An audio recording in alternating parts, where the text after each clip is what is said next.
Is this committee authorized to set aside or discard the tradition? That is the question. Your Honor, such motion was not introduced in the last hearing. I'm now introducing the motion, Madam Chair. I to second, Madam terminate- Chair.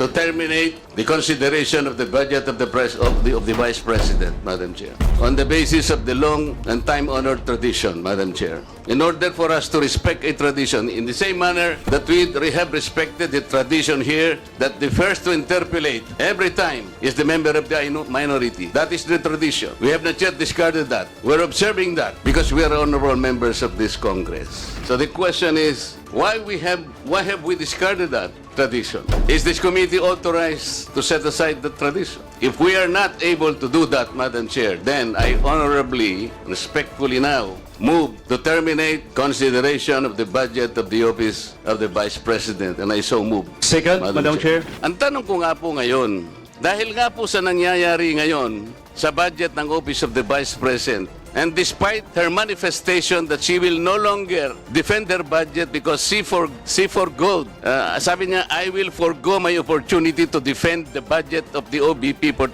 2025 by way of question and answer, and I will leave to the House of Representatives to decide such proposal as presented. We cannot even accept such kind of answer, Madam Chair. What do we need her to articulate for? So ang pinag-uusapan po natin, wala na po ba yung respeto sa tradisyon na yun? Kagaya po ng binabanggit ko, every time mag-i-interpolate po dito, Madam Chair, because of that tradition, it's always the member of the minority who will start the interpellation because we have kept that tradition. Ang dami po. Ang dami ko pang sasabihin sa inyo, haba lang tayo. So the question is, when we did that to the Vice President earlier, now we're doing it now, are we now setting aside this tradition? That's number one question.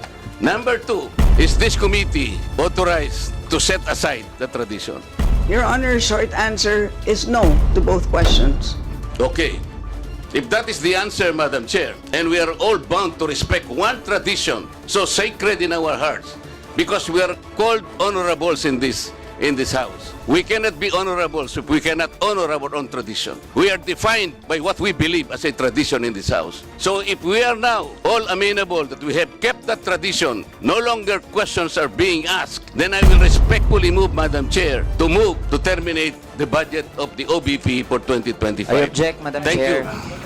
We're supposed to ask questions on the budget of the Vice President, but they started asking questions on the 2023 budget, which was subjected to a notice of disallowance. I'm telling you, Madam Chair, that the Vice President is yet to make an explanation to be submitted to your office, and you are waiting for that. Yes, Madam Chair.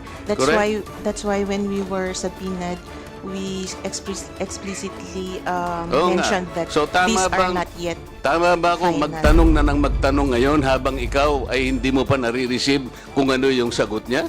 Do you think I am correct in asking questions habang ikaw ay naghihintay pa lang ng isasagot niya sa iyong opisina? Tama ba ang gagawin ko kung magtatatanong ako ngayon? Madam Chair, I can only speak po on the point of view of COA now. We have issued these in the end, it's still subject to appeal. Kindly wrap up. Maraming salamat, Madam Chair. Right? Salamat.